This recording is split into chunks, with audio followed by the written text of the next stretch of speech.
Hello, in this video we are going to do 2 more problems to prepare for your exit ticket.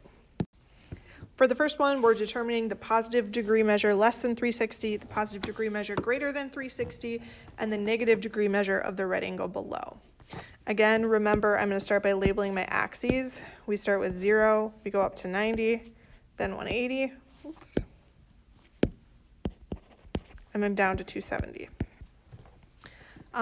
We talked about this in our last video, but notice there's 1, 2, 3, 4, 5, 6, 7, 8, 9 parts between 0 and 90. So if I do 90 divided by 9, I get 10, and that's how many degrees each of my parts goes up by. So we go 10, 20, 30.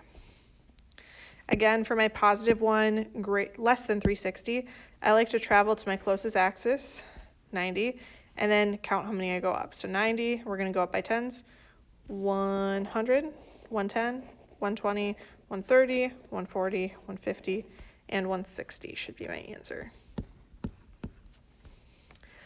For positive greater than 360 degrees, we are just going to add 160 plus 360.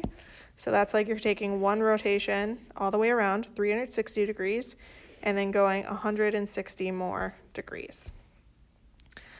When I add that, I believe you get 520, but I don't want to give you the right answer, so I'm going to type that into a calculator. No shame in that game. 160 plus 360 is 520 degrees. And then for my last one, as always, you have 2 options. You could either do 160 minus 360, or you can count backwards. If I go backwards, I notice that we get to 180. And then if we go up by 10s, 180, 190, 200. So this would be negative 200 degrees, which is the same as you would get if you subtracted. All right, we have one more problem in this video. All right, for this problem type, we are solving for our reference angles. You're going to determine the reference angles for the angles below. Again, remember, you're trying to figure out which quadrant it's in and then which equation you're going to plug it into. Remember, theta just stands for the given angle measure. So for my first one, we have 83. 83 is between 0 and 90, so 83 is going to be in quadrant 1. And since it's in quadrant 1,